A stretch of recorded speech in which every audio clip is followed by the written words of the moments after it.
Like, if you want to talk about Econ 101, you should take Econ 101 and learn that the minimum wage is a terrible policy. Sure. So I have a BS in economics. The classic position on the minimum wage from leftist perspective is that it seems to raise incomes, only slightly raise prices, and not have any major disemployment effects. So on net, it's net good, at least up to a certain size. That size, as estimated by a recent study by a guy named Doob, who did a meta study, says it's around 59% of the median wage. So $15 would be maybe slightly over that by the time it was implemented. It'd be like 65%. So it's maybe a little risky. But I think that the overwhelming poverty reduction effects are probably worth it. That's the basic take. The problem with that is that that's not how it works. Economics is clear. Really, it's frankly an economically indefensible policy. It feels good emotionally. I mean, people, oh, don't you want people to make more money? Don't you want people to get higher wages? And if that's all if you spend 10 seconds thinking about it, you'll be. So I have a BS in economics. You're like, oh yeah, no, I like people to get higher wages. Yeah. And it's an emotional knee-jerk reaction. But if you actually look into it. So I have a BS in economics. It's essentially, you can't defend it. Down here, we can either talk about it from the theory perspective, in which you're wrong. There are cases in which deadweight loss is reduced by either subsidizing or taxing a product. It's cases where there are externalities or where the market's inefficient, like we think the labor market is. Or two, we can come at it from the empirical perspective, where, as you say, most studies do find a negative effect to the minimum wage, but that appears to be due to publication bias. When you look at meta-studies which account for publication bias, which you can empirically measure, the effect of the minimum wage seems to be very close to zero. It's another thing that you can do is you can literally just use common sense and use logic and use reason and just think about it logically. And you can look at all of the different studies that show that people. Well, common sense ain't studies, right? Like, which one are we going to use? I mean, if you really I don't think it's worthwhile to talk about individual studies because there's so many there's literally hundreds of studies, and I'm perfectly willing to admit that. Sure, that's why we'd use meta studies, right? Yeah, no, and you can look at meta studies as well. And when you look at meta studies, which account for publication bias, which you can empirically measure, the effect of the minimum wage seems to be very close to zero. It's a tool, and we know that when we raise the minimum wage, it doesn't just affect people who are earning the minimum wage. It actually pushes up wages overall.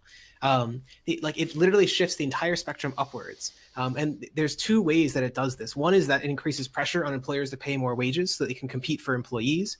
The other is that partially it has some pass-through effect on prices. So about I want to say it's 20% of the impact of the minimum wage is passed through on prices. But because people on the minimum wage earn enormously more as a result of their raised wage, that pass-through on prices mostly impacts the rich. And so it's not a small impact on wages. So I posted this study from Doob. They used data from the United States. I'm pretty sure if you want to get into the complicated methodology, I think what they do is they look for the effect 3 years on, because of another study that suggested the minimum wage effects only occur within 3 years. Their control is they matched counties to each other, and they looked at high risk fields. So reasonably strong methodology. They estimate, you can see that the change of the minimum wage elasticity is often it's substantial, even up to the 45th percentile of income in the United States. You're talking about thousands of dollars of income. Okay. And so you think you're the right person in the world to decide this is the exact right. It's $15. It's not $15.20. It's not $14.85. It's not $14.96. It's not $15.75. Nope, it's $15. It's I would be happy to agree to a $15 minimum wage, because then it would be 60% of the median wage by 2050, and then it wouldn't be linking into this impact. I mentioned this study by Doob, right? The reason why we set it at a certain number is because beyond that number, we think there are economic harms. I guess the thing that I would pose to you is you're trying to say, why do I get the authority to set what the wage should be? The question I'm trying to ask to you in turn is, why do you think that the market wage is necessarily the correct wage for every job? If you want to get into the theory argument for why that is, it's because we don't think the labor market is efficient. This is economics 101. So I have a BS in economics. Just in general, is it never possible to increase the efficiency of the market? And everything I've said is also from meta studies on minimum wage. If so, why don't you just post the studies? Which ones are you citing? It's I would cite for minimum wage, Ducogliago's 2009, I think, and Klestis 2014, and then Doob 2019. And this one most recently is Heimberger 2020. I think that I'm betting you're going to get the Neumark and Washer 2007 literature review, which is not a meta study. But what this conversation really should be about is you actually defending what you're proposing and actually trying to explain why it makes sense, like I have done for my reasons. That's the economic theory argument, right? Like, so the classic argument for when the government can make a market more efficient is when there's an externality. So, for example, if in producing a product, that price of the product, the private price, the private profit is different to the social price or the social profit, then if the state intervenes, it can actually increase efficiency. So the classic idea is like pollution. Air pollution doesn't cost the manufacturer almost anything. It's very hard for them to get sued, and they don't face much direct repercussions for it. So the cost is virtually nil, but it costs society quite a lot to have air pollution. And so taxing air pollution or incurring some regulation to reduce air pollution can actually make the market more efficient by reducing production of harmful goods. No, but nobody disputes that, like environmental regulations, like that's not necessary. You can call that it's a externality and it's a market inefficiency, or it's like, no, it's pollution. Externality is literally like an Econ 101. It's pollution.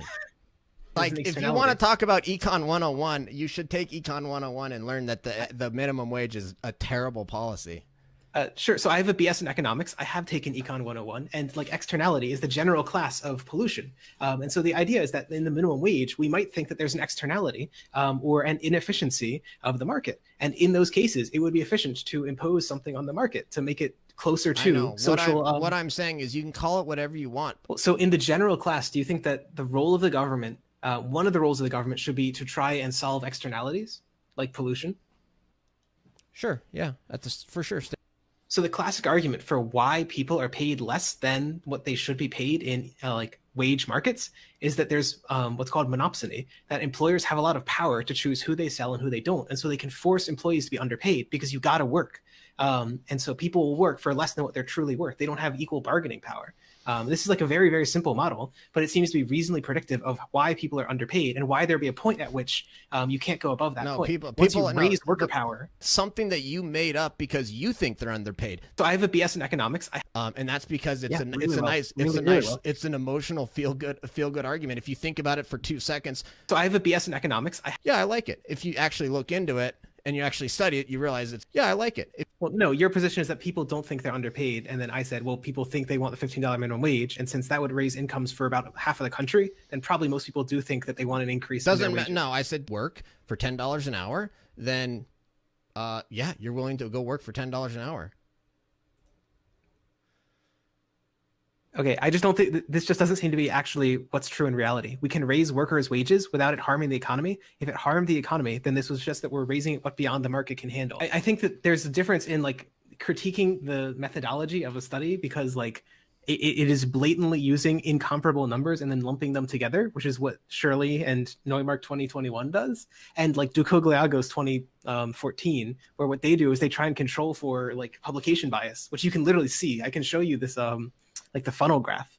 I mean, instead of showing me the funnel graph, it would be better if you could actually like logically and rationally address the arguments. Sure. But what this conversation really should be about is you actually defending what you're proposing and actually trying to explain why it makes sense, like I have done for my reasons. That's the economic theory argument, right? Like, so the classic argument for when the government can make a market more efficient is when there's an externality. And so the idea is that in the minimum wage, we might think that there's an externality or an inefficiency of the market. And in those cases, it would be efficient to impose something on the market.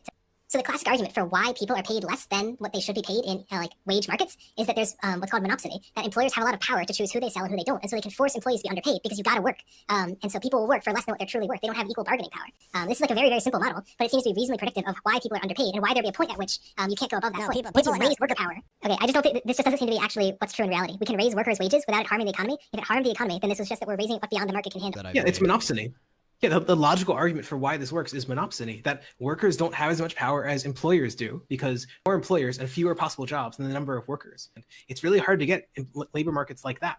And so unless you want to have a way to achieve full employment, you need a way to raise worker power. And so you can either do that with like widespread unionization, which, you know, if you as a conservative would like to support like sectoral bargaining, widespread unionization, be my guest, or you can do it with state coercion via like the minimum wage. And now in 2021, we've got a bunch of people sitting behind their computers typing out things saying, no, free market capitalism doesn't work because of monopsony. No, we have to have more government regulation. And no, we got to do this, we got to do that. And sure. So if the argument is just like generally that government intervention is inefficient, then sure. You can argue that if you want, but this just doesn't seem to be the case, right? We can point to the extremely successful examples of like state intervention in pollution markets. We literally created a market for pollution, and we solved like nitrous oxide. We solved acid rain because of the Clean Air Act. It's gone. Sure. So then when we look at like minimum wage in meta-analyses, we also don't see much of a negative effect. We only see the substantial positive effect. We see enormous reductions of poverty. Wrong. And so that's why I'm explaining to you the actual logic and reason. Wrong. And that is a recipe for disaster. It's a recipe for inflation. It's a recipe for causing people to lose jobs. It's a recipe for the size of the economy going down. Since when has government setting prices been an efficient success in any country, in any part of the world, in any part of history? Sure. I mean, so like the pollution one, for example, but apparently that doesn't count. In general, I would just note that we've seen the enormous expansion of the welfare controls state are not setting prices. I'm sorry, but pollution are. So I have a BS in economics. As the welfare state has grown, it reduces everything that made this country great. And any free market capitalist country. So I guess to answer my own question, welfare went from 1% of GDP. Now the average country in the first world is like 1/3. Now your claim is that that's what's reducing growth. There's another really interesting meta study on inequality. The estimate that they come up with is that if you include both income and wealth inequality, which are not entirely the same, they shouldn't really be lumped together. But if you include both, a 10% increase of inequality leads to about a 3% decrease in growth. That's the elasticity. And so you're talking about if you double the inequality in a country, you're roughly decreasing the growth by about a third. It seems like more equal societies, just as this very simple example, tend to do better. And if welfare can redistribute and make a more equal society, that would be one example where it can increase growth. No, it can't. There's no evidence of that. And use logic and use reason and just think about it logically. And okay, I noticed that you know, I made a bunch of really strong points, and you didn't address any of them, and instead you went to some random ass book that you want to reference instead of addressing any of the points that I made. Because the general idea is that there's a lot of evidence, from a lot of different ways we can look at this, from reducing inequality to actively improving the efficiency of markets, developing markets, the developmental state, or Matsukuto's whole thesis. The state can actively improve efficiency. The point is that as that's happened, it's resulted in lower wage growth, stagnant wages, and lower GDP growth, lower economic growth. So do you really think, so that's interesting, because the stagnation of wages in the United States started around what's commonly called the neoliberal period, the period in which we started to roll back many of these welfare benefits, roll back a lot of protections, roll back a lot of state intervention. And we cut back macroeconomic stabilizers. When did we ever roll back any government, anything?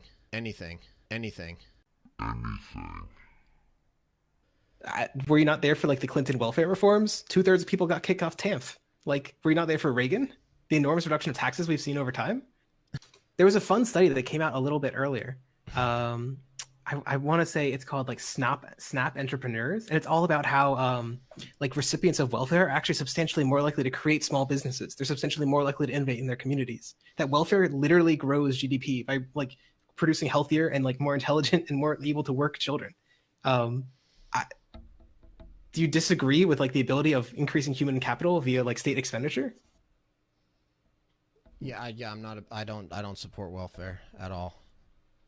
Right? And so like I actually prefer to think for myself. And so I've actually studied the history of the world, and I've studied economic theory. So I have a BS in economics. I have looked at the data of what has gone on in the world, and I've made up my own mind based on all the different studies and evidence and writings. The only thing you can do is you can just cite, but there's a study that's, it's like, I've made up my own mind based on all the different studies and evidence, and quit relying on the studies. I've made up my own mind based on all the different studies and. Do you think that I'm like naively suggesting that you should just trust all studies? Or do you think that I'm trying to suggest that like, hey, when you look at meta studies and a whole bunch of meta studies agree, and the theory behind it, the economic theory, all agree, those are all in line. Here's what I really think. I'll tell you what I think.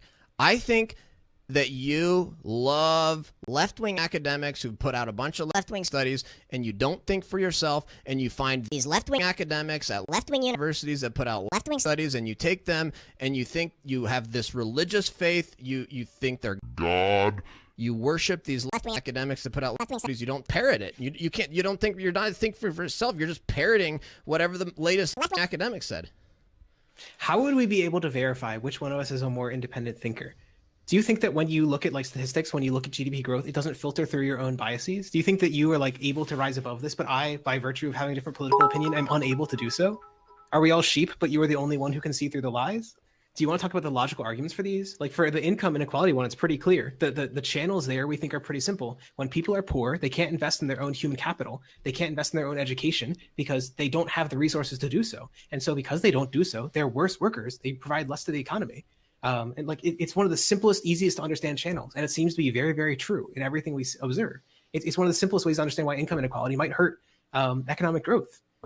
We can go down this for each one of these. In labor markets, I talked about monopsony, right? The idea is that EPL, employment protection legislation, and minimum wages are both effective up to a certain point where they're combating monopsony. They're combating worker not having the same power as like the employer. These are all logical arguments. They're theoretical arguments. You don't need to like have a single empirical study to believe them. But it's also based on real life, dude, actual real life and logic. And I think that's pretty terrible that you would want to throw so many small businesses under the bus. And meanwhile, all the big firms are going to be totally fine. Recipients of welfare are actually substantially more likely to create small businesses. They're substantially more likely to innovate in their communities. Do you disagree with like the ability of increasing human capital via like state expenditure? Yeah, I don't support welfare at all. Now, again, you can say, why would you look at a study? Just look at the world. How many times have you been able to track hundreds of thousands of workers traveling between different sectors in an economy and the profitability of the businesses they're in? There are other issues here, like freedom. You ever heard of liberty and freedom? Do you care about freedom at all? That's interesting. So is your conception of freedom solely negative? Is freedom simply when the government can't tell you what to do? Or do you think that it requires, say, being like a healthy, like prosperous, well-educated individual to actually meaningfully like have a well-functioning life? Do you think there's some sense of positive freedom? I reject the distinction between negative and positive freedom. Okay, then if there's no distinction, you should understand why having people who have more income gives them more freedom. Literally, a more efficient, more productive economy where people are more prosperous literally makes them more free. That is so Orwellian. Are you a communist? Are you a communist? No. Actually, are you a socialist? Yeah, I'm a reformist socialist. Okay. That's scary, man. And it's an emotional knee-jerk reaction. But example of forcing people to pay them a wage that they can like meaningfully subside on. The imposition here is like meaningfully granting people the right to like life and like well functioning in a society. You agree with the general concept? That honestly sounds more Marxist and like communist to me than actual socialist. Because you're literally here's the real thing. You're a socialist, dude. So like your end goal here is not some like efficient regulation of a free market. You're a socialist. Your end goal is to destroy the market. So that's the other thing. It's like this is a bad faith attempt by you to try to like this. So I am a market socialist. I don't want to abolish the market. I want well-functioning markets with a lot of worker ownership instead of wealth concentrated in the top 2%. Like that's it. Yeah, where's that worked well? Literally everything I'd pointed to the rest of this study, it seems like employment protection legislation actually benefits workers. It reduces unemployment scarring. Reduced inequality seems to benefit people. Worker ownership seems to be more efficient. We can talk about all of these things if you'd like, but moving in this direction has a whole lot of evidence on all of these individual points. No, I've okay. What is your what model or evidence led you to conclude that there is no monopsony? There is no difference between worker power and like firm power in the labor market. Have you lived in the real world? Do you have the experience that when you go and get a job that you are like just as powerful as the employer? Really? You don't have to. It's not that you have to. Have you ever read Adam Smith? Yeah. Okay, just checking. I was gonna say because there's a book you could read as Adam Smith. So Adam Smith said that like he had like a visceral hatred of landlords. Do you? So Adam Smith was a classical economist. He believed in the labor theory of value. Do you? No, you believe in neoclassical economics. If you have to pick a school, it would be like the new neoclassical synthesis. That's like 2 centuries after Adam Smith. I don't know. I like Thomas Sowell. I don't know what school he is.